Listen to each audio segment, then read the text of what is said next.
আচ্ছা, একটু সময় লেগে গেল। তোমার হচ্ছে আমাদের এখানে যে তারটা ছিঁড়ে যাওয়ার কারণে একটু টাইম লাগছে, তো আমরা শুরু করে দিই আবার। ঠিক আছে, কি ব্যাপার, অবস্থা কেন?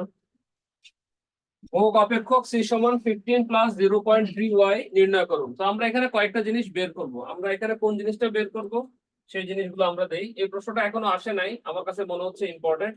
একটা হলো এমপিসি বের করব আমরা, এখান থেকে লিখে নাও এমপিসি। তারপরে এমপিএস, এমপিএস, এমপিসি, এমপিএস, তারপরে এপিসি,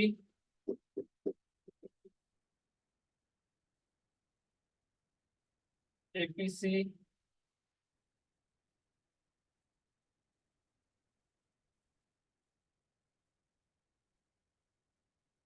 এপিসি, তারপরে হচ্ছে এপিএস, এপিএস। ঠিক আছে, তাহলে আমরা আজকে পড়তেছি ভোগ ও সঞ্চয় অপেক্ষক। এখান থেকে একটা গুরুত্বপূর্ণ প্রশ্ন যেটা আমাদের এই বছরের জন্য গুরুত্বপূর্ণ আছে, সেটা হচ্ছে ভোগ অপেক্ষক হতে সি সমান 15 + 0.3y হতে নির্ণয় করুন। এটা তোমরা অনেকে আমাকে পার্সোনালিও মেসেঞ্জারে লিখছো যে স্যার এটার একটু নির্ণয়টা আমাদেরকে দেখাই দিয়েন। গত কয়েকদিনে কয়েকজন আমাকে লিখছো, সো এই জন্য আমি এটা নির্ণয়টা একটু দেখাই দিচ্ছি। যারা এটা লিখতে সমস্যা ফেস করছে, একটু লেখা লেখা হলে ডান লিখো, লেখা হলে ডান লিখো, লেখা হলে ডান লিখো, লেখা হলে ডান লিখো।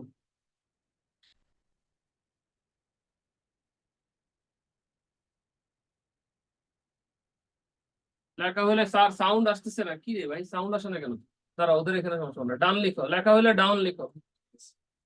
ওকে, এখন আসো আমরা এটা বের করি। আমরা ডাইরেক্ট ফর্মুলাতে চলে যাই।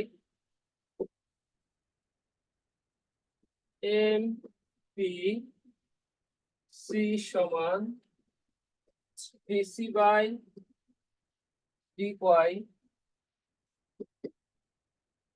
সমান আমরা লিখবো ডি বাই ডিওয়াই দিয়ে 15 + 0.3y। এখানে যদি আমরা সব কাটাছেঁড়া করি, সব যদি আমরা বাদ দিয়ে দেই, তাহলে আমরা দেখতে পাবো পরিশেষে থাকে 0.3টা থাকে, এটা থাকবে 0.3। ক্লিয়ার কিনা? এটা একটু লেখা আগে। এটা হলো 1 নম্বরটা। এরপর আসো 2 নম্বরটায় আসি আমরা। এমপি এস সমান 1 - এমপিসি।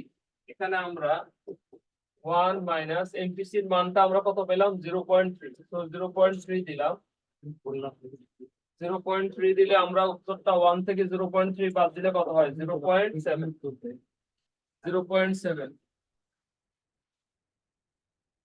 এটা আগে লেখো।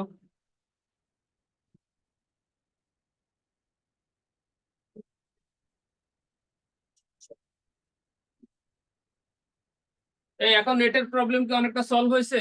নেটের প্রবলেম কি সলভ হয়েছে আগের থেকে? নেট প্রবলেম করতেছে বলতেছে, নেটের প্রবলেম কি সলভ হয়েছে? নেটের প্রবলেম কি সলভ হয়েছে কিনা? মানে এটা কি ঝাপসা দেখাচ্ছে? আগের থেকে কমছে, ওই যে লেখছে আগের থেকে কমছে, আগের থেকে কমছে। 2 মিনিটের জায়গায় তোমরা 5 মিনিটের ব্রেক দিলা, আগের থেকে না কমলে হবে? লিখছো এটা? আচ্ছা, এরপরে দেখো। এরপরে আমরা, আচ্ছা এটা লেখা শেষ করো, তারপরে বলতেছি কি কি আসছে। দেখো, দেখা যাচ্ছে না। আচ্ছা, তারপরে আমরা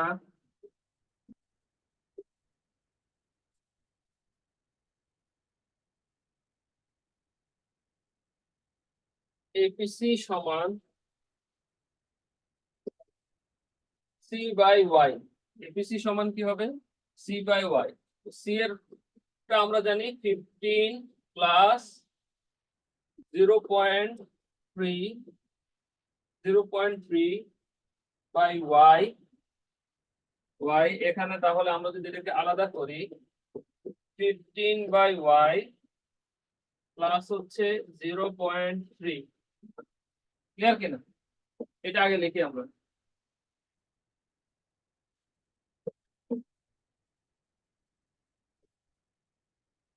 এটা আগে আমরা লিখি।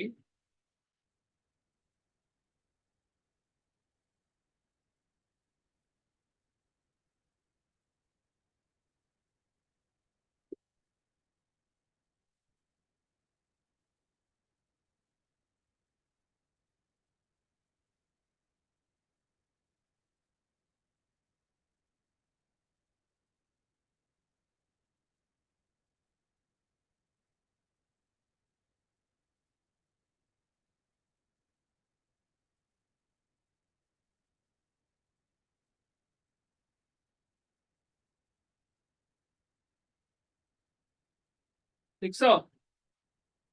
হ্যাঁ, এখনো লেখা নাই? ওকে, আচ্ছা আর একটু লেখো, দেখো আরেকটা বাকি আছে আমাদের। 4 নাম্বার,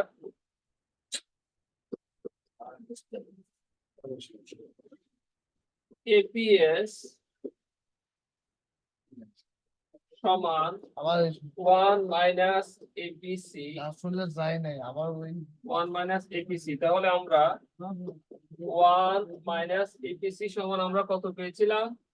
এপিসি সমান আমরা পেয়েছিলাম 15y, 15/y প্লাস 0.3। সো এটাকে আমরা লিখবো,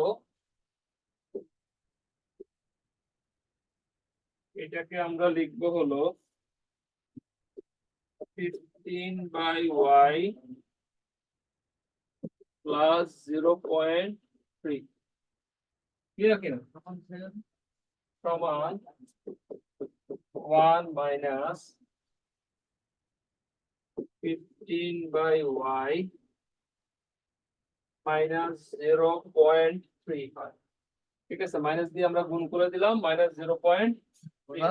তো আমরা যদি y কে কমন নেই, y কে যদি আমরা কমন নেই, y minus 15, y minus 15 minus 0.3y minus 0.3y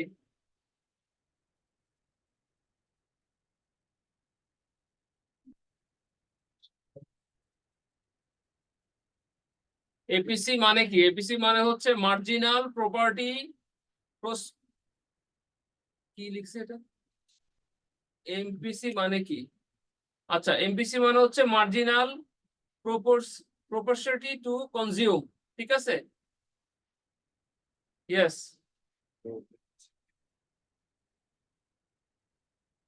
এগুলো তো তোমরা পারো, এই জন্য আমি আর এগুলাতে জিজ্ঞেস করি না, কারণ তোমরা যেহেতু অর্থনীতির স্টুডেন্ট, এর জন্য আর বলি না। আচ্ছা, তারপরে আমরা যদি দেখি ওয়াই দিয়ে, আচ্ছা এটা এখানে হবে না,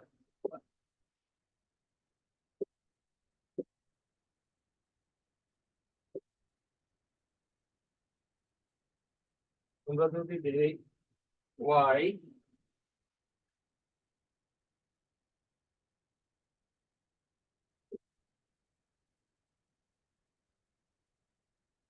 মাইনাস ওয়াই এর মান কত ছিল যেন?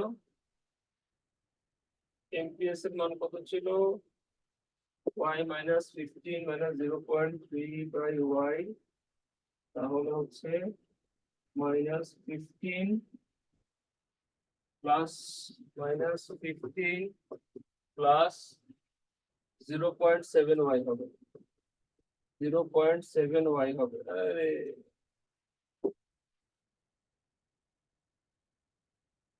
তাহলে কি দেবো আমরা?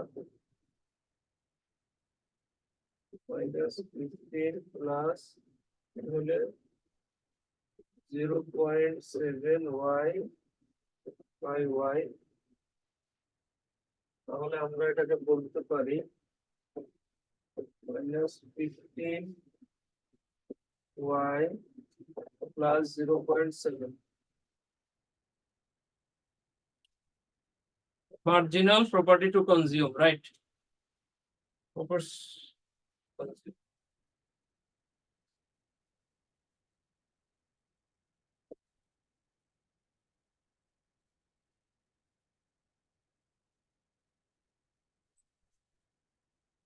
এরকম নেটের প্রবলেম হলে কেমন হবে বলতো? নেট তো আজকে ভয়াবহ প্রবলেম, ও তার তুর কাটা গেছে নাকি? নেট তো মোবাইলে, নেটও তো প্রবলেম।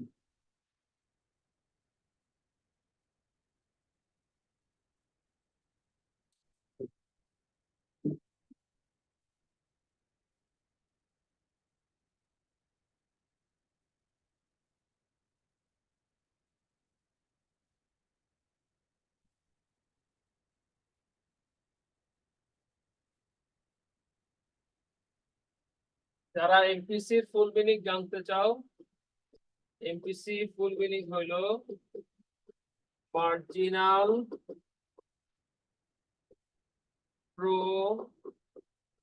propensity to consume, ঠিক আছে? Clear? Marginal propensity to consume, এটা হলো এটার ফুল মিনিং। যারা এপিসি এর ফুল মিনিং জানতে চাও, এটা হলো average propensity to consume. APC মানে হলো অ্যাভারেজ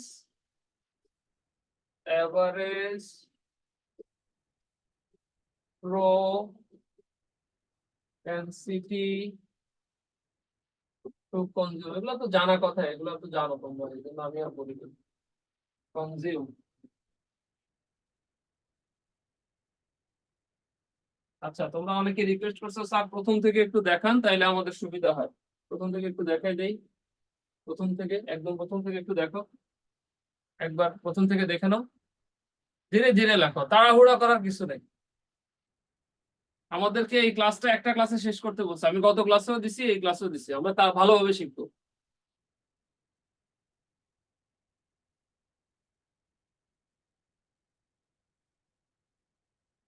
ঠিক আছে, ওকে। আরেকজন বলছো স্যার আমাদেরকে একটু এই যে এমপিসি এমপিএস টা দেখো, দেখে নাও একবার, মিলায় নাও খাতা একবার।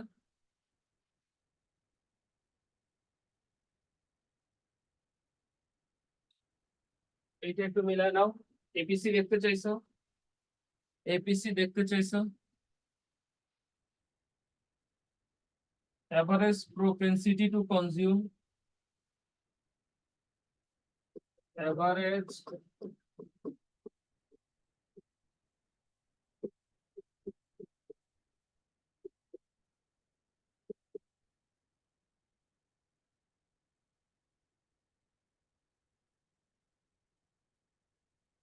একজন ভুল লিখছো, নাম বলতেছি না, কোনো সমস্যা নাই।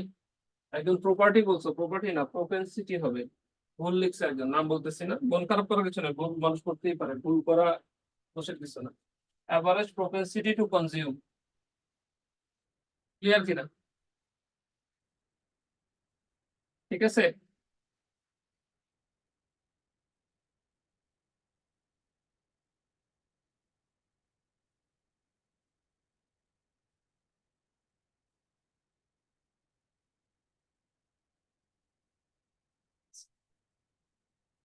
তারপরে একটু দেখো, এটা একজন নেটের প্রবলেমের কারণে দেখতে সমস্যা হচ্ছে, বস্তু দিলাম।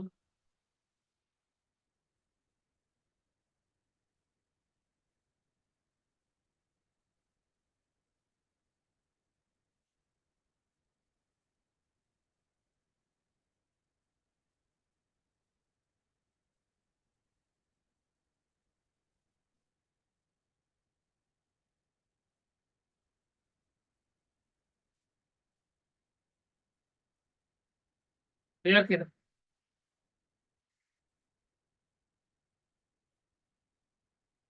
ওকে, ডান, ডান কিনা? ডান হলে লেখা শেষ কিনা? ডান হলে তাইলে আমি হচ্ছে পরের প্রশ্নে যাব।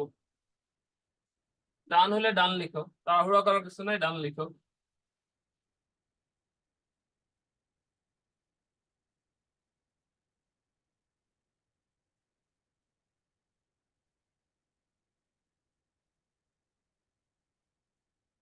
কি লিখছে দেখি তো লেখাটা। ডান, ওকে। এইবার তোমাদেরকে একটা অ্যাসাইনমেন্ট দিব। অ্যাসাইনমেন্ট দেওয়ার আগে, এটা হলো অ্যাসাইনমেন্ট নাম্বার 3, এটা হলো অ্যাসাইনমেন্ট নাম্বার 3। আমি আলোচনা করে করবো, তোমরা তোমাদের মতো করে পাঠাই দিও আমাকে। অ্যাসাইনমেন্ট নাম্বার 3, এটা সামষ্টিক অর্থনীতির লাস্ট অ্যাসাইনমেন্ট, সামষ্টিক অর্থনীতির লাস্ট অ্যাসাইনমেন্ট।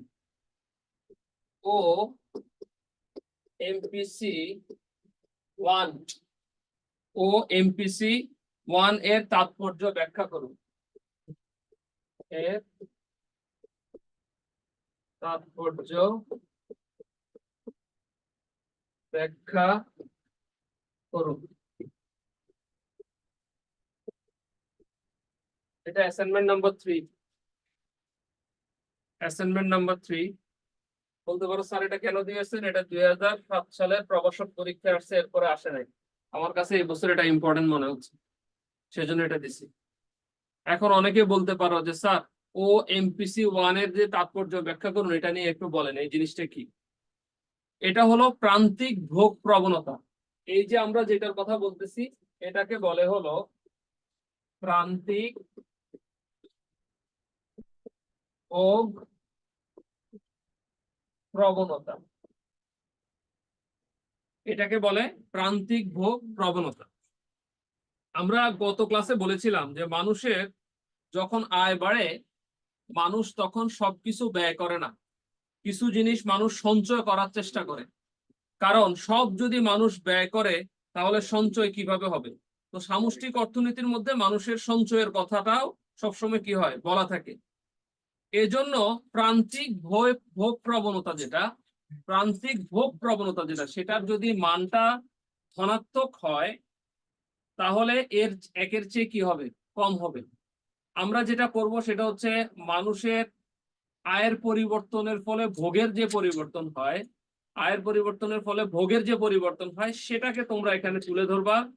এবং তোমরা এখানে মোটামুটি মানুষের আয় বাড়লে ভোগ ব্যয় বাড়ে, বাট আয় যে হারে বাড়ে তার চেয়ে অনেক সময় কম হয়। কেইনসের যে ভোগ সংক্রান্ত মৌলিক মনস্তাত্ত্বিক বিধি সেটা এখানে দেখানোর চেষ্টা করবা। কেইনসের ভোগ সংক্রান্ত মৌলিক মনস্তাত্ত্বিক বিধিটাকে এখানে দেখানোর চেষ্টা করবা। ক্লিয়ার কিনা? এবং এটাকে তোমরা মোটামুটি চিত্র দিয়ে সুন্দর করে দেখাবা, আমি লিখে দিব। এটা মোস্ট কমন একটা প্রশ্ন। এই প্রশ্নটা মোটামুটি ভাবে তোমরা ইউনিভার্সিটি লাইফে বহুবার পড়ে এসছো, বহু কমন, একদম মোস্ট কমন একটা প্রশ্ন এটা। তো আশা করি এটা তোমরা লিখবা।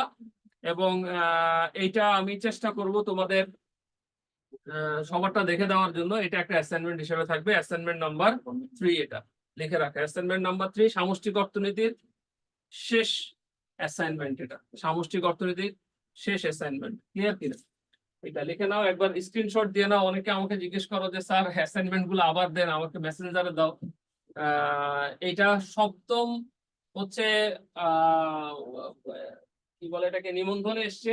অনেকে 17তম তো আসছে বলতেছো তোমরা, এটা আমার সঠিক খেয়াল নাই। বাট তারপর আমরা এটা একটু পড়বো, ঠিক আছে? এটা একটু দেখবো আমরা। এটা আমাকে একটু লিখে দিবা সবাই, কারণ প্রশ্ন রিপিটও হয়। ওকে, এখন আসো আমরা আরেকটা প্রশ্নে চলে যাব। একটা প্রশ্ন লিখতে গেলে অনেক লম্বা একটা সময় যায়, অনেক লম্বা সময় যায়। সেজন্য আমরা যেটা করি সেটা হচ্ছে যে কোনো একটা বই থেকে আমি নিয়ে আসি চিত্রটা, সেখান থেকে আমি আলোচনা করি যাতে সময়টা সেভ হয়, অল্প সময় আমি তোমাদেরকে যাতে অনেক বেশি পড়াইতে পারি। সেজন্য আমি এই জিনিসটা করি যে একটা জায়গা থেকে এনে যাতে বলি যাতে তোমাদের জন্য ভালো হয়, বেশি সময়টা পড়াইতে পারি। ক্লিয়ার কিনা? তো স্যার আজকে কি সামষ্টিক অর্থনীতির শেষ ক্লাস? আজকে সামষ্টিক অর্থনীতির শেষ ক্লাস, বাট আমার ইচ্ছা আছে আমি আরো কিছু কনফিউজ বিষয় আছে সেগুলো নিয়ে তোমাদেরকে আরেকটু পড়াবো। কারণ বেসিকটাও তো শুরু করতে হবে, এক ফাঁকে পড়াবো না আরেকবার, এটাও আমার ইচ্ছা আছে। ঠিক আছে? ওকে। সো আমরা একটা জিনিস খাতায় আগে লিখবো। আগে এই প্রশ্নটা আমরা লিখি। দীর্ঘকালীন ভোগ আপেক্ষিক বলতে কি বুঝো? এই প্রশ্নটা আমরা লিখি আগে।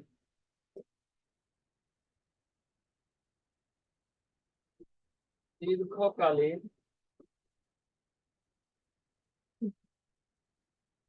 ভোগ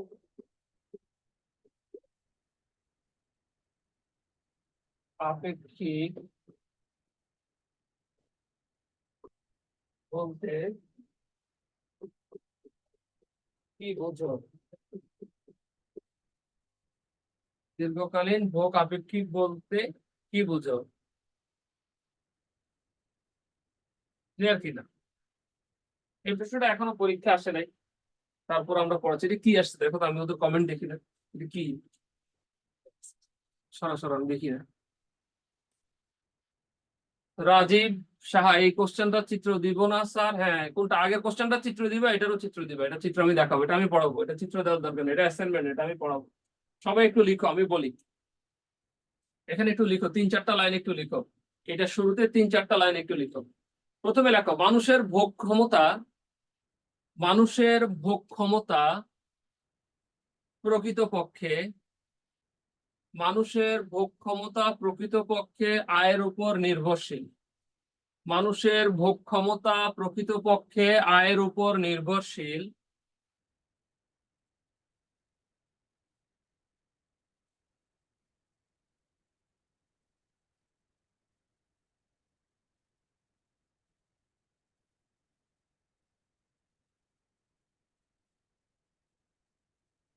মানুষের ভোগ ক্ষমতা প্রকৃতপক্ষে আয়ের উপর নির্ভরশীল।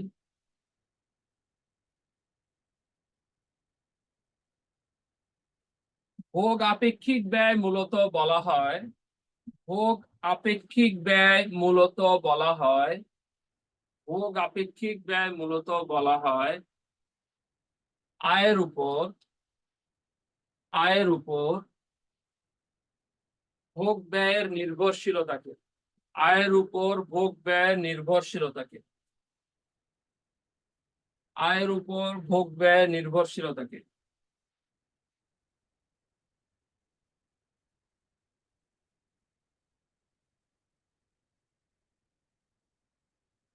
একটি সমাজের,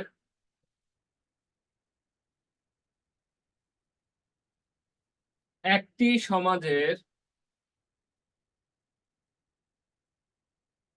একটি সমাজের সামগ্রিক ব্যয়যুক্ত আয়, একটি সমাজের সামগ্রিক ব্যয়যোগ্য আয় ও ভোগ ব্যয়ের মধ্যে, ও ভোগ ব্যয়ের মধ্যে পরিসংখ্যান ভিত্তিক, পরিসংখ্যান ভিত্তিক না না ওই দুই পিটিশন বাইরে বাইরে যে ভোগ আপেক্ষক, যে ভোগ আপেক্ষক, পরিসংখ্যান ভিত্তিক যে ভোগ আপেক্ষক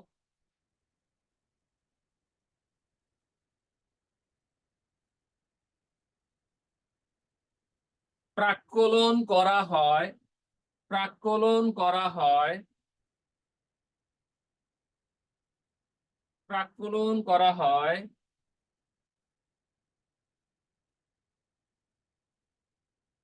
তাকে টাইম সিরিজে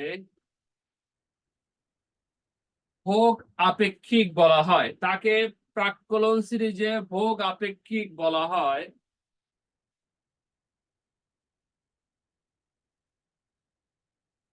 এবং বিভিন্ন সময়ের প্রেক্ষিতে, এবং বিভিন্ন সময়ের প্রেক্ষিতে এটি পরিবর্তন হয়।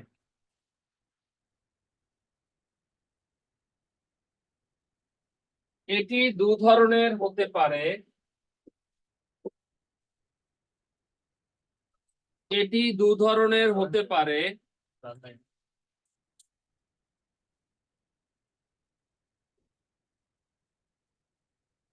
স্বল্পকালীন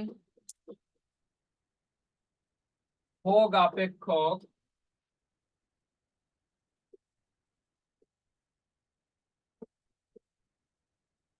স্বল্পকালীন ভোগ অপেক্ষক,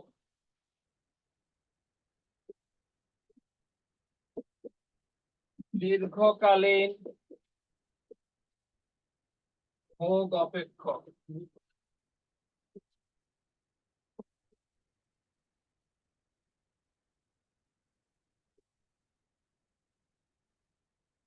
বানান ঠিক করতে হবে।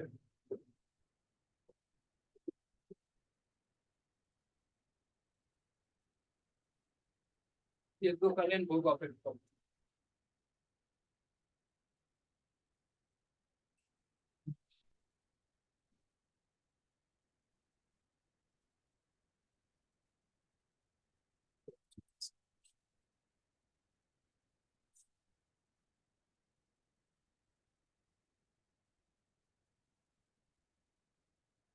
একজন বলছো স্যার প্রাক্কলন কি লিখছে দেখি তো, চোখে দেখতেছিলেন। প্রাক্কলন কি দেখি, কে বলতে পারবা প্রাক্কলন কি? প্রাক্কলন কি তোমাদেরকে জিজ্ঞেস করি, এটা তো খুব কমন একটা বিষয় অর্থনীতির ক্ষেত্রে। দেখি পারবা কিনা, প্রাক্কলন কি কে বলতে পারবা? কি ব্যাপার, ওরা আসতেছে না কেন, আসতেছে না কেন? কথা বলতে দাও তো। প্রাক্কলন কি কে বলতে পারবা? প্রাক্কলন কি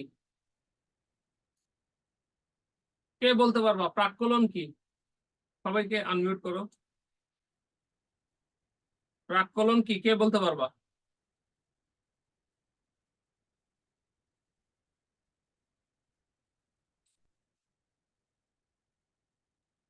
কে বলতে পারবা?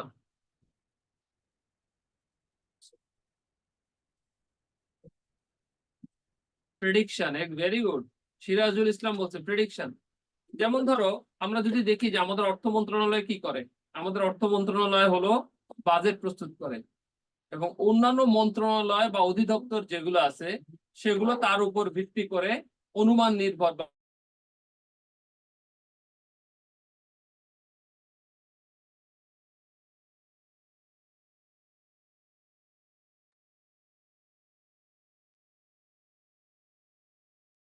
নেটওয়ার্ক দিছে না।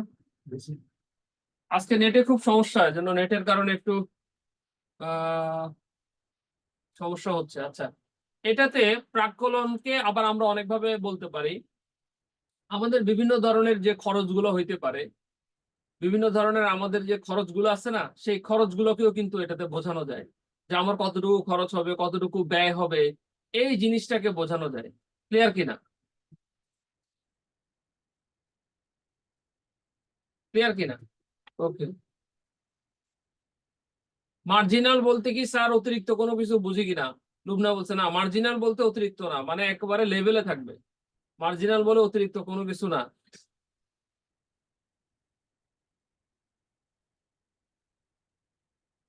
আচ্ছা, এরপরে আসো, এরপরে চলো আমরা একটা পিপিটিতে চলে যাই। আমি খুব দ্রুত নিয়ে আসছি যাতে এটা বোঝা যায়, সেই জন্য আমি মোটামুটি একটা চিত্র এখানে নিয়ে আসছি যাতে সময়টা আমার কম লাগে, আমি যাতে আরো অনেক কিছু পড়াইতে পারি এই জন্য।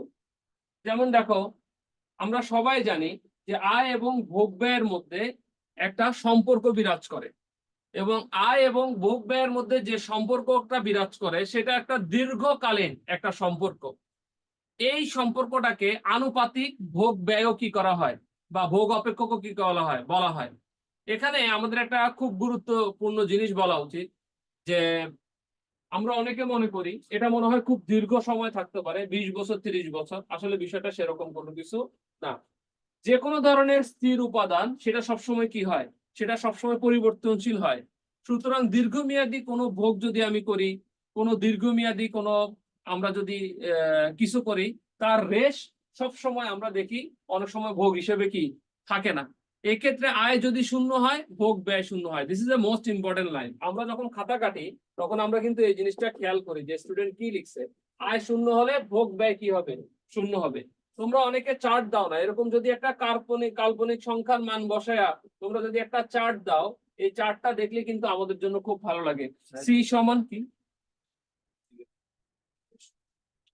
নেটের সমস্যা, প্রবলেম সলভ হয়েছে? আমার এখানে সবাই মিলে চেষ্টা করতেছে তোমাদের নেটের প্রবলেম সলভ করার জন্য। নেটের প্রবলেম কি সলভ হয়েছে আগের থেকে? একটু একটু কমেন্ট করে বলো তো নেটের প্রবলেম সলভ হয়েছে কিনা। এখানে মোটামুটি অনেকে আছে, ওরা চেষ্টা করতেছে অনেকক্ষণ ধরে, আমি ক্লাস নিচ্ছি ওদের সামনে। একটু বলো তো যে নেটের প্রবলেম সলভ হয়েছে কিনা কিছুটা।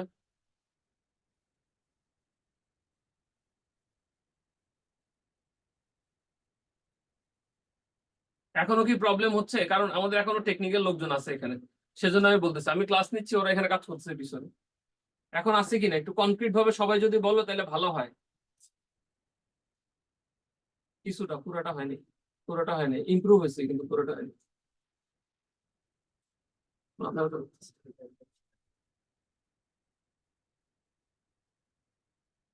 কিছুটা আটকে আছে, দেখো আটকে গেছে। আচ্ছা, এখন আমরা দীর্ঘকালীন ভোগ ব্যয়কে একটা চিত্রর সাহায্যে আমরা ব্যাখ্যা করতে পারি, যে একটা চিত্রর সাহায্যে আমরা দেখাই। যেমন ধরো আমরা চিত্রে একটা জিনিস খেয়াল করে দেখতে পাই যে সি সমান সমান হচ্ছে বিওয়াইডি। এটাকে বলা হয়, এই রেখাটা যেটা সেটাকে বলা হয় লিনিয়ার ভোগ রেখা। লিনিয়ার ভোগ রেখা বলা হয় এটাকে। এই রেখাটা হচ্ছে একটা লিনিয়ার ভোগ রেখা। এখন এই রেখাতে আমরা সবাই জানি এপিসি সমান হচ্ছে, এপিসি এমপিসি কি জিনিস সেটা আমি বলছি, এপিসি সমান এমপিসি সমান হচ্ছে বি। এই রেখাতে কেইন্সের একটা তত্ত্ব আছে যেটাকে ভোগ আপেক্ষিক তত্ত্ব বলে। সে ভোগ আপেক্ষিক তত্ত্বতে কেইন্স বলেছেন এপিসি গ্রেটার দেন এমপিসি এই বক্তব্য কার্যকর না। উনি এই বক্তব্যকে কার্যকর বলেন না। উনি কি বলছেন? উনি বলছেন এইটা এপিসি সমান সমান কি হবে এমপিসি, এটা কেইন্স বলে দিছে।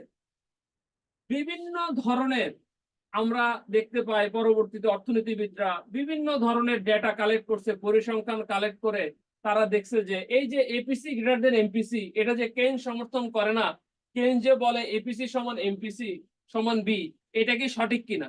তখন অনেকে দেখছে যে কেইন্সের এই তত্ত্বটা সম্পূর্ণরূপে সঠিক নয়, অর্থাৎ কেইন্সের এই তত্ত্বটাকে সম্পূর্ণরূপে সঠিক নয় বলছে। তোমরা কিন্তু প্রশ্নের নিচে লিখে দিবা যে দীর্ঘকাল ব্যাপী পরিসংখ্যান তথ্য উপাত্ত বিশ্লেষণ করে কেইন্সের বক্তব্যকে সম্পূর্ণরূপে সমর্থন করা যায় নাই।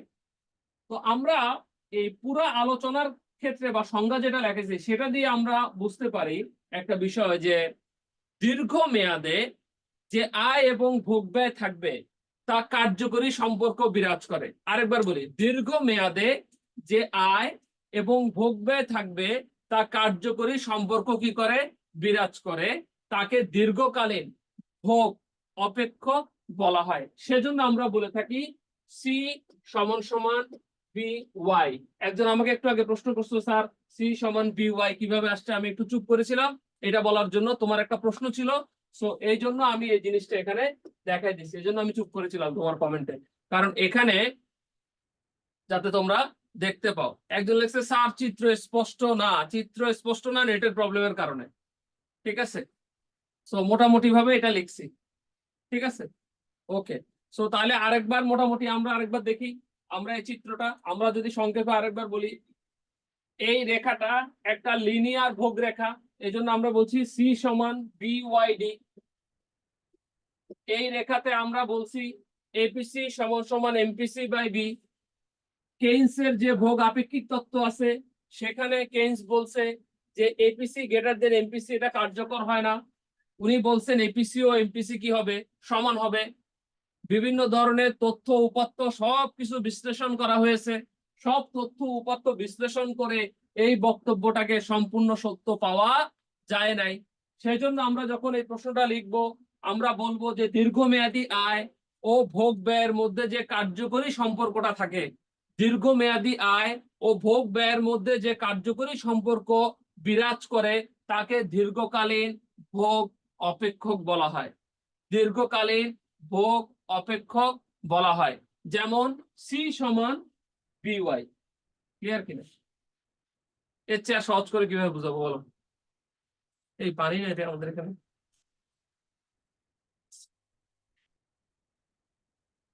ক্লিয়ার?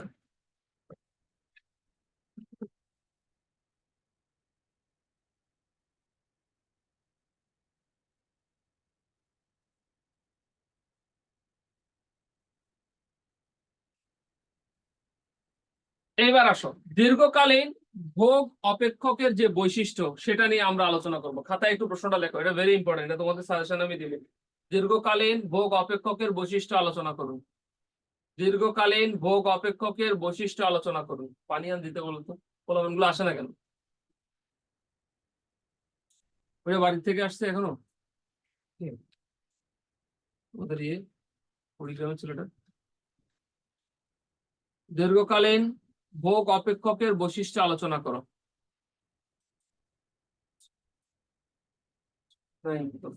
এটা ধুয়ে নেব,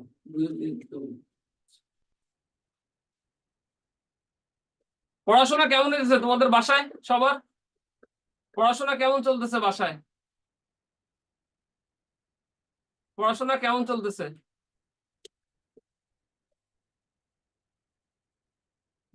পড়াশোনা কেমন চলতেছে?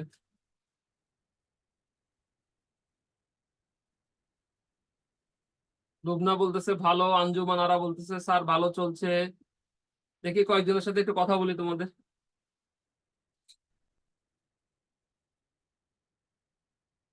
হাত উঠাও যারা কথা বলতে চাও, একটু কথাবার্তা বলি, বা আমি একটু জিজ্ঞেস করি দেখি কয়েকজনের সাথে কথা বলি দেখি। স্যার প্রাইমারির ভাইবা 15ই মে। কার ভাইবা? প্রাইমারির ভাইবা প্রস্তুতি কেমন? ভাইভাতে গিয়ে কিন্তু ভালো প্রস্তুতি নিতে হবে, পরে কিন্তু যাতে ইয়ে না হয়। প্রাইমারির ভাইবার প্রস্তুতি কেমন? যে কোনো ভাইবার প্রস্তুতি। মাসুম এদিকে আয় তো। মাসুম, এদিকে আয় তো। দেখো ওরা ওদের সাথে কথা বলবো, এটা আসতেছে না কেন? কোনটা? ওই যে ভিউটা ঠিকভাবে আসতেছে না কেন? এটা হ্যাঁ ওই যে, না না ওইটা না, ওদের সাথে আমি কথা বলবো কিন্তু ওই যে দেখি এটা আসতেছে না ওদের, দেখছিস? এই নে। হ্যাঁ ওই যে আমি কথা বলবো যে এটা আসতেছে না, ভিউ ইয়ে থাকে না, বিভিন্ন ভিউ থাকে না, ওইটা আসতেছে না তো। এটা কেমন বলবো, কোন স্টুডেন্ট হাতে পেয়েছে এটা বলবো। ওই যে ভিউতে দেখ, এটা কিন্তু ওই যে ডান পাশে উপরে একদম কম, এখান থেকে দেখি তো, কথা বলি কয়েকজনের সাথে। কার কি অবস্থা দেখি আমাদের। আসমানির সাথে কথা বলি, আসমানিকে প্রথম দেখা যাচ্ছে। আসমানি কি অবস্থা পড়াশোনার? জি স্যার, আলহামদুলিল্লাহ। পড়াশোনা চলতেছে ঠিকভাবে? এই সবাই যারা ভিডিও অন করার মতো অবস্থায় আছে ভিডিও অন করো, যারা ভিডিও অন করার মতো অবস্থায় আছে। আমি তো লেখাচ্ছি সবাই তো ভিডিও অন করার কথা, তাহলে আমি বুঝতে পারবো কথা। হ্যাঁ আসমানি, পড়াশোনা কেমন চলতেছে? জি স্যার, আলহামদুলিল্লাহ চলতেছে। আমি স্যার এই যে স্কুল স্কুল পর্যায়েটাও ভর্তি আছি, তো তো ওখানেও করতেছি, এখানেও করতেছি। খুব মানে মানসিক চাপের মধ্যে আছি স্যার। ওখানেও নিয়মিত পরীক্ষা দিতেছি, এটাও নিয়মিত করার চেষ্টা করতেছি স্যার। দোয়া করবেন স্যার। তোমার করে দুই ভাগে ভাগ করে নাও, স্কুলেরটা সকালে পড়ো, কলেজেরটা রাত্রে পড়ো, অথবা কলেজেরটা সকালে পড়ো, স্কুলেরটা রাত্রে পড়ো। ঠিক আছে, দুই ভাগে ভাগ করে নাও, একসাথে অনেকদিন গ্যাপ হয়ে গেলে সমস্যা। দুই ভাগে ভাগ করে দুই টাইমে পড়লে পড়াটা ব্যালেন্স হবে, বুঝছো আসমানি? জি স্যার। ওকে। আর যারা হচ্ছে আজকে, আজকে কয়টার সময় আমার জানি একটা লাইভ আছে ফেসবুকে, সম্ভবত 7টায় আমার একটা লাইভ আছে। তোমরা যারা বিভিন্ন সরকারি চাকরির পরীক্ষা দিবা, বিভিন্ন সরকারি চাকরির পরীক্ষা যারা দিবা, তারা একটু কষ্ট করে লাইভটা দেখার জন্য অনুরোধ করলাম। যারা বিভিন্ন সরকারি চাকরির পরীক্ষা দিবা তারা আজকের লাইভটা দেখো। আজকের লাইভে মোটামুটি ভাবে আমি সরকারি চাকরির ক্ষেত্রে কিভাবে পড়বা, কিভাবে প্রিপারেশন নিবে এবং বাছাই করা 30টা প্রশ্ন পড়াবো। আগেই বলে দিলাম, বাছাই করা 30টা প্রশ্ন করাবো। রাত 9টায় আপনার ক্লাস আছে। রাত 9টায় আবার কিসের ক্লাস আমার? 9টায় কি ক্লাস আমার? ওই 9টায় আমার কোনো ক্লাস নাই। এই কিয়ামতের কথা জানাইলে কেমন হবে? আমার তো ক্লাস শুনলেই আতঙ্ক লাগে, মনে হয় যে এই এমনি ডাক্তার কইছে আমার ক্লাস নিতে না। 47তম বুস্টার না, আজকে তো আমার কথা থাকার কথা না। এই 9টায় আমার কোনো ক্লাস আছে?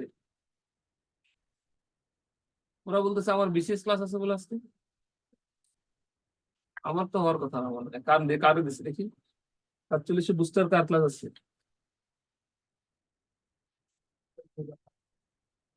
না আমার 9টায় তো কোনো ক্লাস নেই। 9টায় কার ক্লাস দেখি, ওদের বিসিএস ক্লাস বলে। কার, কোন স্যারের ক্লাস?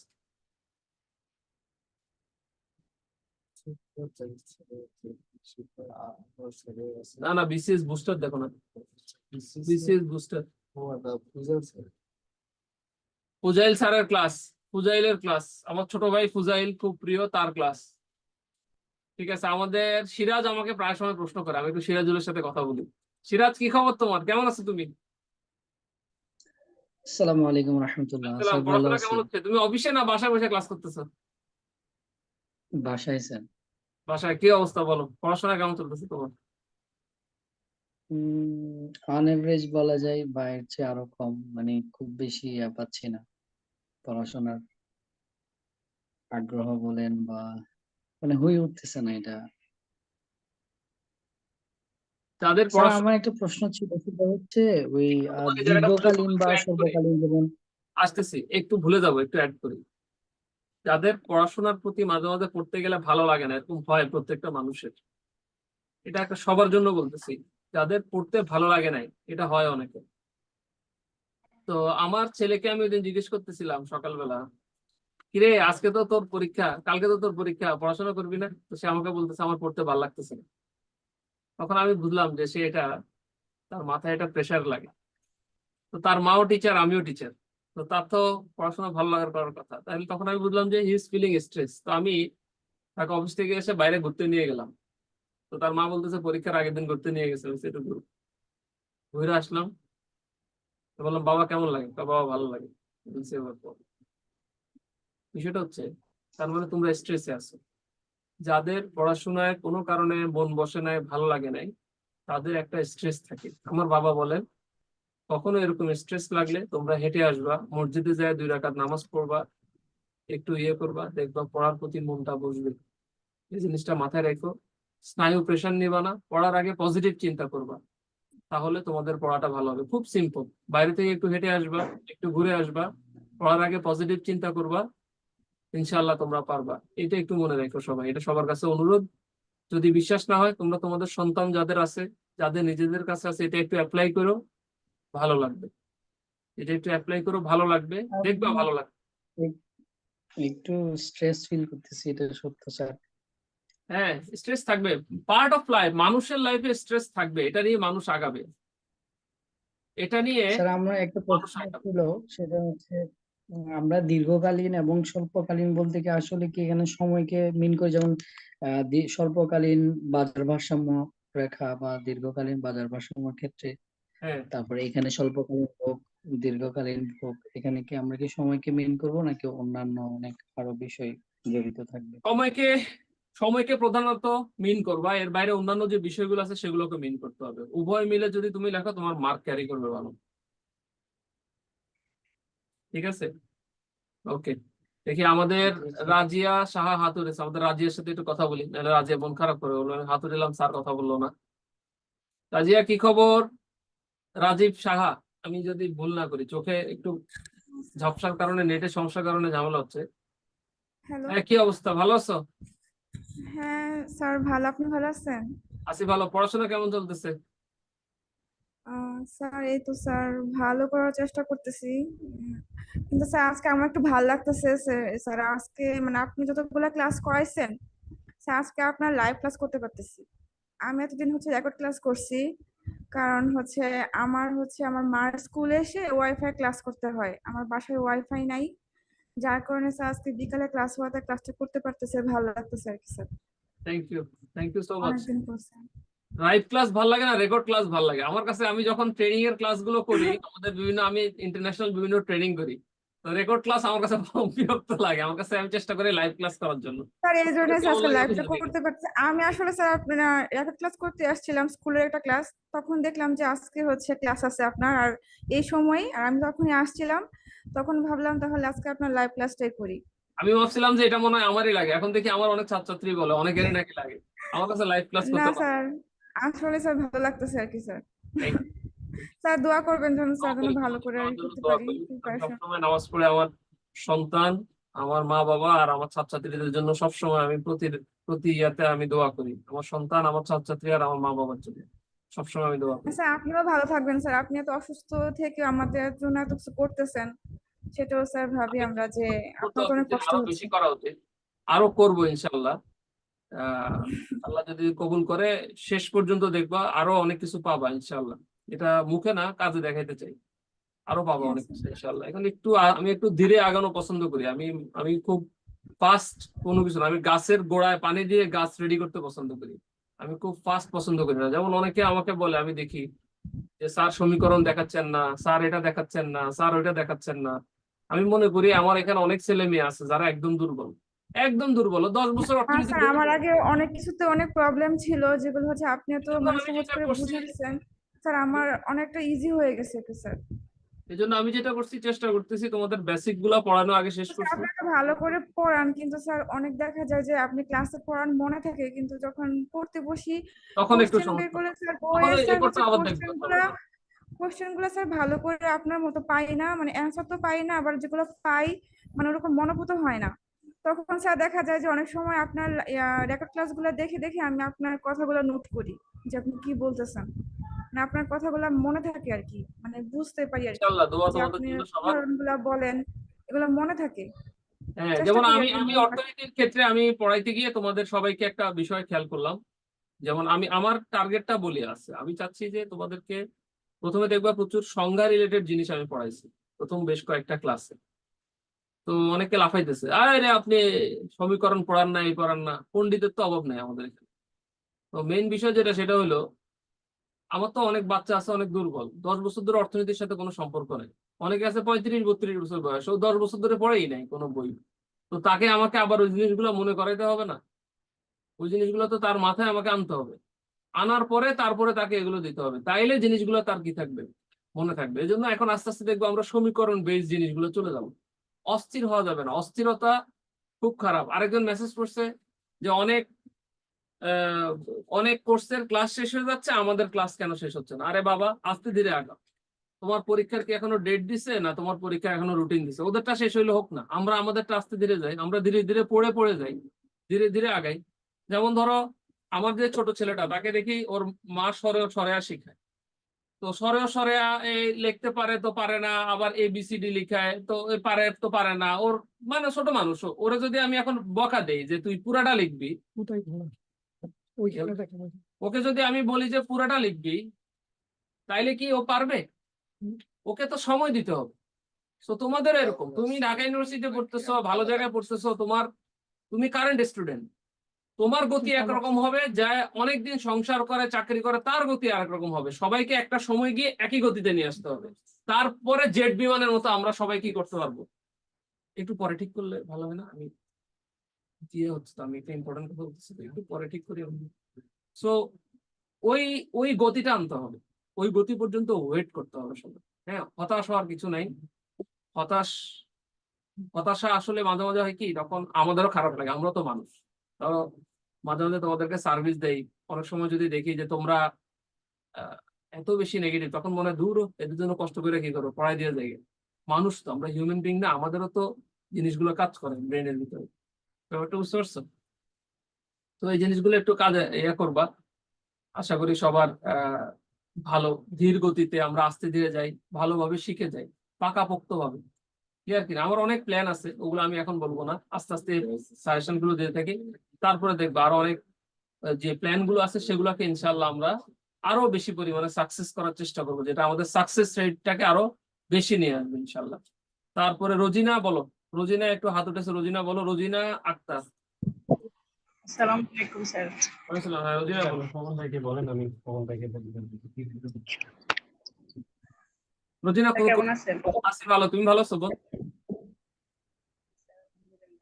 কয়েকদিন ধরে অসুস্থ ছিলাম, শোনা যাচ্ছে না, এটাই প্রবলেম মনে হয়। স্যার কয়েকদিন ধরে অসুস্থ ছিলাম, তো এখন আল্লাহর রহমতে একটু সুস্থ লাগতেছে। স্যার আগামী 23 তারিখ আমার প্রাইমারি ভাইভা, আমাকে যদি স্যার একটু ইকোনমিক্স সম্পর্কে কি কি জিজ্ঞেস করতে পারে, এই ধরনের কয়েকটা প্রশ্ন যদি আপনি সাজেস্ট করতেন স্যার। Very good. প্রথম যেটা, সেটা হচ্ছে ভাইবার ক্ষেত্রে যারা যেখানে ভাইবা দিবা, আমি রোজিনার সৌজন্যে সবাইকে বলতেছি, যেহেতু আমরা চাকরি প্রার্থী, আমরা কোথাও না কোথাও ভাইবা দিব। প্রথম রোজিনার বিষয়ে চলে আসি, যেহেতু তার ভাইবার ক্ষেত্রে রোজিনা, তুমি চিটং থেকে বলতেছো না, চিটং এর বিষয়গুলো, চিটং রিলেটেড বিষয়গুলো ভালো মতো দেখে যাবে, এটা হলো 1 নম্বর বিষয়, নাম্বার 1। নাম্বার 2 হচ্ছে, তোমাকে যদি জিজ্ঞেস করো যে আপনার সবচেয়ে দুর্বল দিক কোনটা, বলেও তুমি বলবা না, তুমি রেগে যাও, কারণ টিচারদের ব্রেইন অনেক কম থাকা লাগে। যে কোনো টিচারদের ভাইভাই যদি কেউ বলে যে আমি রেগে যাই, তাহলে তুমি এটা বলা যাবে না। টিচারদের ব্রেইন অলওয়েজ কুল থাকে। একটা ভাইভাতে সবসময়, বিশেষ করে টিচার রিক্রুটমেন্টের ভাইভাতে দেখা হয় সে কতটা কুল, কতটা ঠান্ডা, সেটা দেখা যায়। তো ওই কুলনেসটা বজায় রাখার চেষ্টা করবা। যদি জিজ্ঞেস করে যে তুমি প্রাইমারি পরীক্ষায় আসবা কেন, বা প্রাইমারিতে বা তুমি এটাতে আসবা কেন, তুমি বলবা স্যার এটা আমার একটা ড্রিম জব, বাচ্চাদের জন্য আমি কাজ করতে চাই এবং আমি চাই বাচ্চাদের হাত ধরে এই আমাদের এডুকেশন সিস্টেমে একটা অবদান রাখার জন্য গ্রাউন্ড লেভেলে, দ্যাটস ওয়াই আমি এটাতে আসতে চাচ্ছি। এরকম পজিটিভ অ্যাপ্রোচ গুলো বলবা। যদি তোমাকে বলে যে আপনার একটা নেগেটিভ বিষয় বলেন, সেটা তুমি কি বলবা সেটা একটু তোমার নিজের করে ঠিক করো। তবে নেগেটিভ বিষয় এরকম বলতে পারো যে স্যার আমি কোনো মিথ্যা বলা সহ্য করতে পারি না, আমার একটু রাগ উঠে মানুষের মিথ্যা শুনলে। এটা কিন্তু একটা পজিটিভ জিনিস, তুমি বলতেছো এটা নেগেটিভ, কেন তোমার রাগ উঠে তখন? এটা একটা ডিফারেন্ট জিনিস। এইভাবে তোমাকে কোশ্চেন করবে তোমার নিজের জেলা বা এটা। এবার আসো অর্থনীতি নিয়ে কি করতে পারে। অর্থনীতি নিয়ে খুব কঠিন প্রশ্ন করবে না প্রাইমারির ভাইভাতে, আমি বলে দিই। খুব বেসিক প্রশ্ন করবে অর্থনীতি, খুব বেসিক। কয়েকজন রাইটারের নাম জিজ্ঞেস করতে পারে, কয়েকটা হালকা পাতলা সংজ্ঞা জিজ্ঞেস করতে পারে। অর্থনীতির ছাত্র হয়ে আপনি কেন প্রাইমারি স্কুলের কি পড়াইতে চান, তুমি বলবো যে আমি সব পড়াইতে পারবো, যাই দেন, যেহেতু আমি অর্থনীতির ছাত্ররা ম্যাথে ভালো হয়, ইংলিশে ভালো হয়, আমি সবই পড়াইতে পারবো, বাংলা, এভাবে বলবা। মানে মনে রাখবা, তোমার জবটা দরকার, যত পজিটিভ শো করবা তত তোমার জন্য ভালো, তোমার জব ভালো হবে। রোজিনা, আমি কি বোঝাতে পারছি? এখন কয়েকটা কাজ কেউ ভাইবা দিতে গেলে কখনো করবা না, যারা ভাইবা দিতে যাও তারা কখনো করবা না, যেখানে ভাইবা দিতে যাও, সরকারি বেসরকারি সব চাকরি। নাম্বার ওয়ান, তুমি ভাইবাটা চাকরিটা করতে যাচ্ছ কেন? এই চাকরিটা তোমার দরকার। তুমি অলওয়েজ কনফিডেন্স হয়ে কয়টা 30টা দিচ্ছে, দিতে লাগবে তো। দুইটা একটা দুই থেকে নিয়ে দেখবে, দুইটা একটা থেকে নিয়ে। সো সবসময় চেষ্টা করবা পজিটিভ ইমপ্রেশনটা শো করার জন্য ভাইবা বোর্ডের সামনে। That is the most important things. ঠিক করিস না বাপ, আমি ক্লাসটা নেই, আমার মাথা ঘুরে দিচ্ছে, উপরে নিচে নামতে আমি চোখে দেখতে পাচ্ছি না, কত করে দেবো ইয়ে করে। আমার আর ঠিক করার দরকার নেই, এইভাবে আমার ক্লাস শেষ হয়ে আমার ক্লাস নিতে হবে। আমি ইম্পর্টেন্ট কথা বলছি, আমি দেখতে পাচ্ছি না তোদের, রোবটের মতো মনে হচ্ছে আমার। আর ঠিক করা লাগবে না, নেট যা আছে তাই হোক, থাক, আমার আমি ক্লাস নিতে হবে, মেলা পড়ানো বাকি আছে।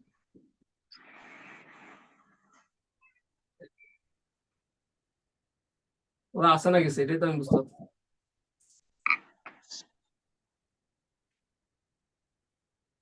শুনতেছি তো। ও তোমরা শুনতেছো আমার কথা? আমি আবার তোমাদের কিছু দেখতে পাচ্ছি।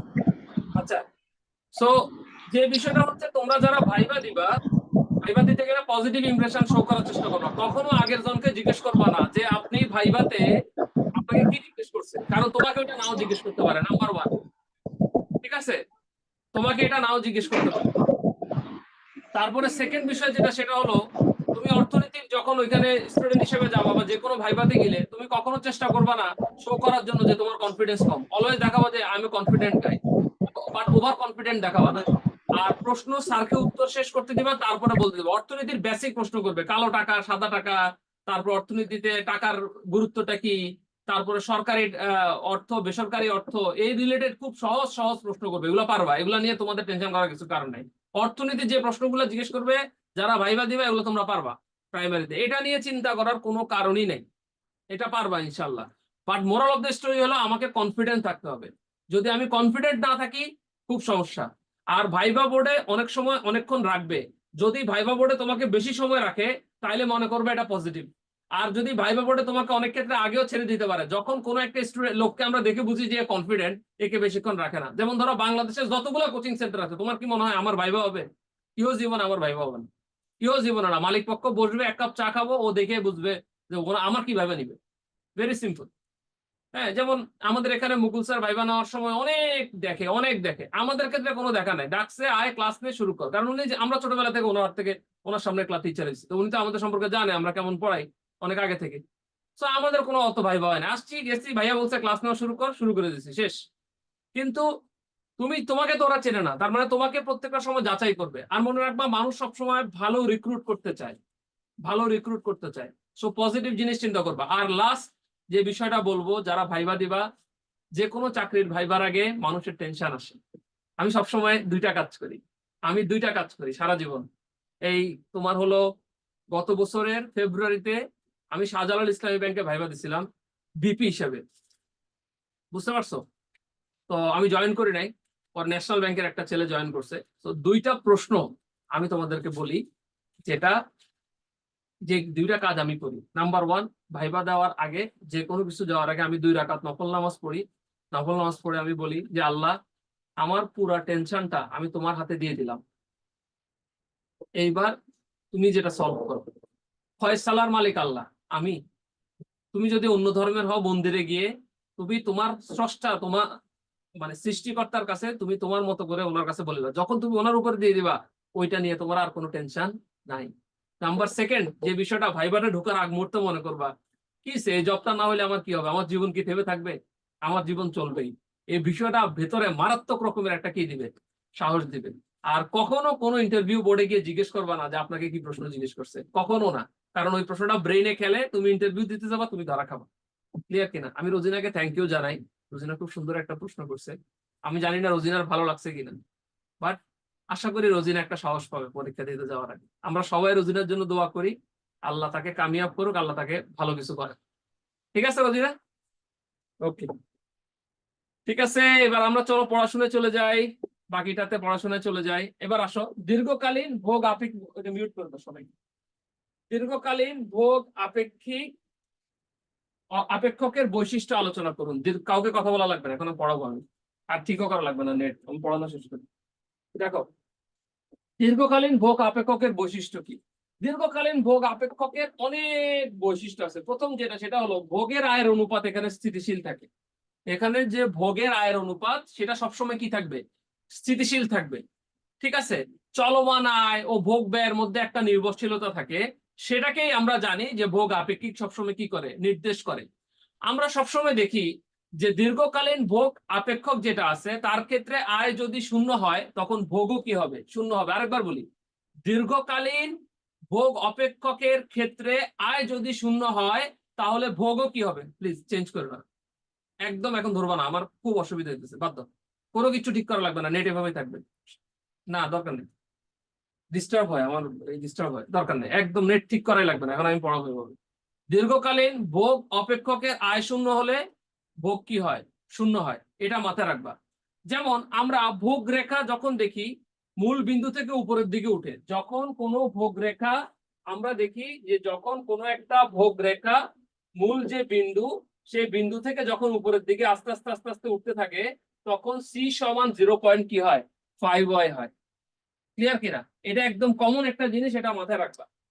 দীর্ঘকালীন ভোগ রেখার ক্ষেত্রে গড় ভোগ প্রবণতা এবং প্রান্তিক ভোগ প্রবণতা সবসময় স্থির থাকে।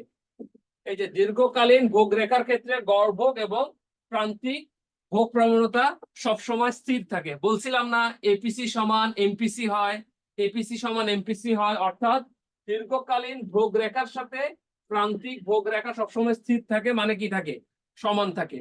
তো সেজন্য আমরা এপিসি সমান হচ্ছে, এপিসি সমান যদি সি বাই সি ওয়াই ধরি এবং আমরা যদি সি এর মানটা 0.5y ধরি তাহলে আমরা এপিসি সমান 0.5 পাই এবং এমপিসি সমান হচ্ছে 0.5 পাই। তখন আমরা দেখতে পাই এপিসি এবং এমপিসির মান কি হয়? সমান হয়। আর একটু ক্লোজ করে দেখাই, এপিসি এবং এমপিসির মান কিভাবে সমান হয়। দেখো এপিসি সমান সি বাই ওয়াই, সি সমান আমরা 0.5y ধরছি, এখান থেকে আমরা ওয়াই বাদ দিলে 0.5 থাকে। এমপিসি সমান আমরা জানি DC by DY, so DC by DY যদি থাকে ডি ডি কাটা যাবে, থাকে C by Y, C by Y এর মান কত? 0.5। তাহলে কি বলে? এপিসি সমান হয় এমপিসি। এপিসি সমান কি? এমপিসি। Very simple. একটা স্ক্রিনশট দিয়ে রাখো, এটা একটা স্ক্রিনশট দিয়ে রাখো।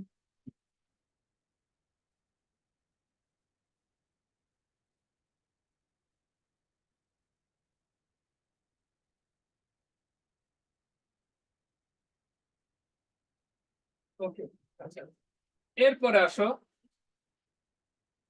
এরপর আমরা বলতে পারি দীর্ঘকালীন ভোগ অপেক্ষকের স্থিতিস্থাপকতা এককের সমান। এটা লিখে রাখো, এটা অনেক জায়গায় পাবা না তোমরা। দীর্ঘকালীন ভোগ অপেক্ষকের স্থিতিস্থাপকতা এককের সমান, এটা অনেক বইতে থাকে না।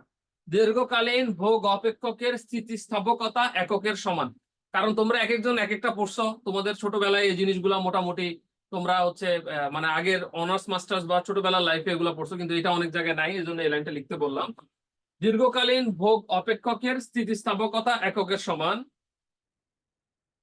আচ্ছা এটাও লিখে নাও, ভোগ অপেক্ষকের এটাও লিখে নাও, ভোগ অপেক্ষকের dc by dy into y by c. লেখো এটা লেখো dc by dy into y by c. এখানে সি সমান আমরা যদি বিওয়াই ধরি, এই সি সমান যদি আমরা বিওয়াই ধরি, সি সমান যদি আমরা বিওয়াই ধরি তখন আমরা একটা স্থিতিস্থাপকতা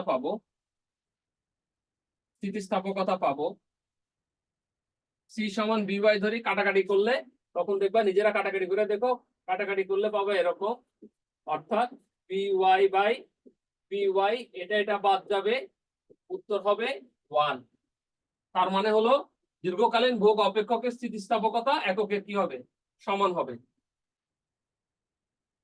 আচ্ছা আরেকটা বিষয় হচ্ছে, আমরা এপিসির কথা বলি, এপিসি যখন স্থির থাকে তখন আনুপাতিক ভোগ যেটা সেটাও কি থাকে? অপেক্ষক থাকে। এই কারণে তোমার আপেক্ষিক যুগোপযোগী ভোগ যেটা সেটাও অপেক্ষকও কি করা হয়? বলা হয়। সো এই যে ডিসকাশন গুলো আমরা করেছি, এই ডিসকাশন গুলো থেকে আমরা দীর্ঘকালীন ভোগ অপেক্ষক সম্পর্কে একটা ধারণা পাই এবং আমরা বলতে পারি যে দীর্ঘকালীন ভোগ অপেক্ষকের বৈশিষ্ট্য জানলে আমরা পুরো ব্যাপারটা কি করতে পারবো? আলোচনা করতে পারবো। তোমাদের অনেকের খাতা কাটতে গিয়ে আমি একটা জিনিস দেখছি, উপসংহারে তোমাদের ব্যাপক প্রবলেম থাকে অনেকের। কেউ উপসংহার এক লাইনে লেখো, কেউ উপসংহার বহু লাইনে লেখো। ঠিক আছে, এই জিনিসগুলো একটু ঠিক করবা। উপসংহারটা অনেক বেশি বড়ও হবে না। একজনকে দেখছি উপসংহার লিখছো, এক পাতা লিখে পরের পাতায় চলে গেছো, এটা কি ভাই? উপসংহার এত বড় লিখতে হয়? তো যেমন আমি তাকে লিখছি যে উপসংহারটা আর একটু ছোট লিখো, এভাবে লিখো। তো সে আমাকে লিখছে, স্যার আমি তো উপসংহার আমার অনার্স মাস্টার্স টাইপে এভাবে লিখে আসছি, এভাবে করে আমি অনেক ভালো রেজাল্ট করছি। তো কি বলবো বলো? আমি বললাম আমি তখন লিখছি যে এটা তো অনার্স মাস্টার্স লাইফ না, এটা তো চাকুরির পরীক্ষা। তো তোমার এত বড় ব্যাখ্যা তো বাবা পড়ার সময় নেই। তো এই জন্য আমি তোমাদেরকে বলি, তোমরা কষ্ট করতেছো আমি জানি, আমরা যে ইনস্ট্রাকশন দেই ওইটা একটু ফলো করো। এটা কিন্তু চাকরির পরীক্ষা, এটা অনার্স মাস্টার লাইফের পরীক্ষা না। তুমি এত দীর্ঘ একটা উপসংহার লেখলা, ওইটা কিন্তু নাম্বার দিবে না। খুব কনক্রিট লিখবে। আবার অনেকে এক লাইনে লিখে দাও, কনক্রিট 2.5 লাইন 3 লাইন 4 লাইনের মধ্যে লেখো, এর বেশি দাও না। এর বেশি গেলে নাম্বারটা কম আসে। ক্লিয়ার? এবার আসো, স্বল্পকালীন ভোগ অপেক্ষক বলতে কি বুঝেন? এখানে নাম্বার কেন কম আসে আমি বলি। কারণ হলো টিচার খাতা কাটতে কাটতে শেষে একটা জিনিস অত বেশি পড়তে ভালো লাগে না ওনার। উনি চেষ্টা করে শেষে খুব অল্প সময় দেখে মার্কটা দেয়। Last finishing is very important, because last finishing এর উপরে তার ব্রেনে মার্ক আসে। যেমন আমি তোমাকে একটা জিনিস বলি, আমরা যখন এমসিকিউ গুলো দেই, এই এমসিকিউ গুলো কিন্তু আমরা ফিল আপ করে নাম্বার পাই, এই ফিল আপ মানে নাম্বার নির্ধারণ থাকে। কিন্তু রিটেনে কিন্তু সেটা না, রিটেনে আমাদের ভালো বা সন্তুষ্ট করার মধ্য দিয়ে নাম্বারটা নিতে হয়। সেজন্য লাস্ট ফিনিশিংটা খুব ইম্পর্টেন্ট। প্রথম স্টার্টিংটা হচ্ছে তোমাকে প্রলুব্ধ করবে খাতার ভেতরে ঢোকার জন্য, আর লাস্ট ফিনিশিংটা হচ্ছে তোমাকে মার্ক পাওয়ার জন্য কি করবে, উপকার করবে। আচ্ছা, এবার আসো স্বল্পকালীন ভোগ অপেক্ষক বলতে কি বুঝো? মানুষের ভোগ, মানুষ যে ভোগ করে সেটা আসলে মানুষের আয়ের উপর নির্ভর করে। কারণ আমি এই আগের ক্লাসেও বলছি, এই ক্লাসেও একবার বলছি, কারণ মানুষের আয় কতটুকু হবে সেটার উপর মানুষের ভোগ নির্ভর করে। যে লোকের আয় কম সে একটা দামি শার্ট কিনতে পারবে না, কিন্তু যার আয় বেশি সে একটা দামি শার্ট কিনতে পারবে। যেমন ধরো একটা মজার ঘটনা শোনো, আমি একবার একটা প্রাণ আরএফএল গ্রুপের যিনি বর্তমান মালিক, ওনার হচ্ছে একটা মানে সাক্ষাৎকার দেখলাম। তো ওনাকে বলতেছে আপনার হাতের ঘড়িটার দাম তো অনেক কম। তো উনি বলতেছে হ্যাঁ হাতের ঘড়ির দামটা অনেক কম। তো উনি কেন এটা বলতেছে, কারণ হচ্ছে যে ওনাকে বললো যে আপনি এত কম দামি ঘড়ি পরেন কেন? বলে আমার তো শুধু সময় দেখা দরকার, সময়টা দেখা দরকার, আমার তো ফ্যাশন তো দরকার নেই, আমার সময় দেখা দরকার, এই জন্য আমি সময় দেখি। আমার কথাটা খুব ভালো লাগছে। তার মানে ওনার নেসেসিটি হচ্ছে সময় দেখা। হয়তোবা ওনার কোম্পানিতে বা এমন অনেক লোক আছে যারা অনেক কিছু দেখে। এই যে পুরো বিষয়টা, যদি খেয়াল করে দেখো, এখানে কিন্তু ওনার অর্থ থাকার পরেও, অনেক অর্থ থাকার পরেও উনি কিন্তু ভোগের ক্ষেত্রে আগ্রহী নয়। উনি কিন্তু সঞ্চয়ের ক্ষেত্রে আগ্রহী, উনি কিন্তু ইনভেস্টমেন্টের ক্ষেত্রে আগ্রহী। সো স্বল্পকালীন ভোগ অপেক্ষক বলতে আমরা এটা বুঝতে পারি, একটা সমাজের ভেতরে বা একজন মানুষ যদি আয় এবং ব্যয়ের মধ্যে যে পরিসংখ্যানগত যে পার্থক্য এবং তার ভোগকে সে যেভাবে প্রাক্কলন করে, অর্থাৎ আমি কতটুকু ভোগ করব সেটা নির্ভর করে তার ইচ্ছার উপরে, টাইম সিরিজের উপরে, সেইটাকেই তোমার হচ্ছে স্বল্পকালীন ভোগ ব্যয় বলে। যেমন ধরো ওনার এই ঘড়ির আগ্রহটা শেষ, উনি ঘড়িটা কি করলো, ফেলে দিল, উনি নতুন করে আরেকটা ঘড়ি কিনলো। বাট যারা অনেক দামি ঘড়ি কিনে 50,000 27,000 28,000 টাকার ঘড়ি কিনে, তারা কিন্তু ওই ঘড়িটা কি কয়টা লাইন, হ্যাঁ আছে তো, পিপিটি রেডি করছে তো, ইয়েকে বলো, ওই যে মাসুমকে বলো। থাম্বেলটা ইয়েকে জিজ্ঞেস করো, সঞ্জিত ভাইকে জিজ্ঞেস করো। সঞ্জিত ভাই পাঠাইছে? তাহলে আমাকে 2 মিনিট সময় দাও, আমি ওদের ক্লাসটা নিয়ে আসি, তোমার ক্লাসটা শেষ করে তারপর আসতেছি। তো এই যে স্বল্পকালীন ভোগ ব্যয়টা, এই স্বল্পকালীন ভোগ ব্যয় যদি আমরা বলি, সেটা সহজভাবে যদি বলি, আয় ও ভোগ ব্যয়ের মধ্যে যে কার্যকরী সম্পর্ক থাকবে, বিরাজ করে, তাকে আসলে স্বল্পকালীন ভোগ আপেক্ষিক ব্যয় বলে। আমি খুব অল্প সময়ে আমি যে আয়টা করি সেটা দিয়ে আমি অল্প ভোগ করতে চাই, এবং আমি এটা দিয়ে খুব বেশি কিছু মানুষকে শো করতে চাই না, এটাকে স্বল্পকালীন ভোগ ব্যয় বলে। এবং স্বল্পকালীন ভোগ ব্যয়ের আমরা জানি একটা সমীকরণ আছে, আমরা যদি দেখি, যেটা খুব বিখ্যাত একটা সমীকরণ, যেটা সবাই তোমরা জানো, যে সি সমান এ plus B Y. C K এখানে ভোগ বলে, ওয়াই কে তোমার হচ্ছে আয় বলে, বি কে বলে হচ্ছে তোমার প্রান্তিক ভোগ প্রবণতা, এবং এ কে বলে স্নয়ভূত ভোগ বলা হয়। সো এই সমীকরণে আমরা সি সমান যদি 50 প্লাস 0.5y ধরি, সি সমান যদি আমরা 50 প্লাস 0.5y ধরি, এর মান হচ্ছে এখানে 50, বি এর মান হচ্ছে এখানে 0.5y, এটা যদি আমরা ধরি, এবং এটাকে যদি আমরা একটা চিত্রের সাহায্যে আমরা যদি একটু ব্যাখ্যা করি, চিত্রের সাহায্যে, যেমন আমরা যদি এখানে দেখি সি সমান এ প্লাস বি ওয়াই, একটি স্বল্পকালীন ভোগ রেখা, যেমন এই রেখাটা, এটা হলো একটা স্বল্পকালীন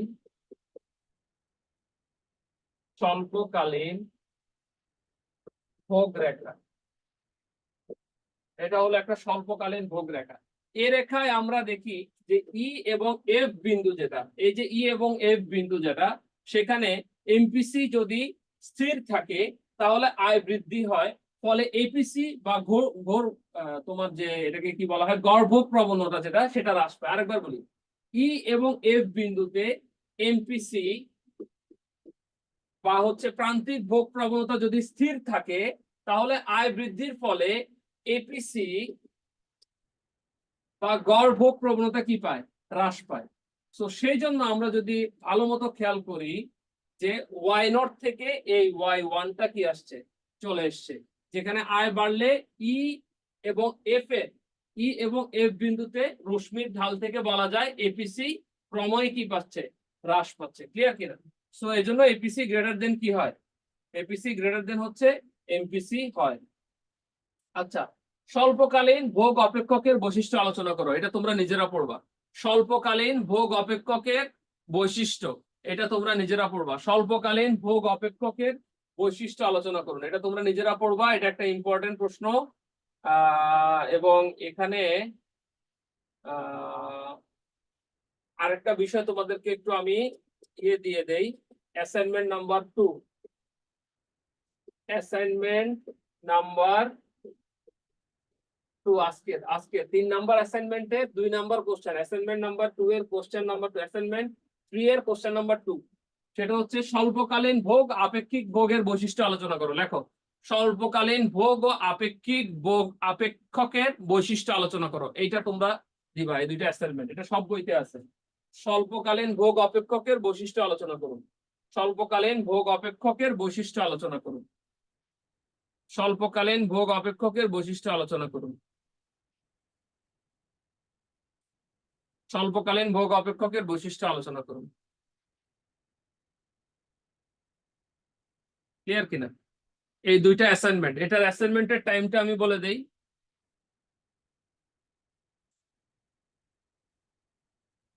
এবার টাইম বলে দেই আমি, এটার অ্যাসাইনমেন্টটা কবে দিবা।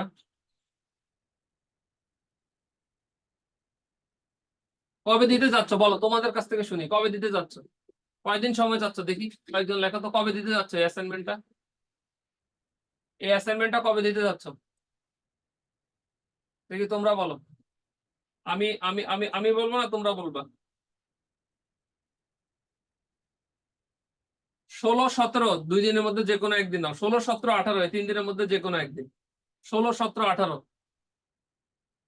16-17-18, 15 তারিখ,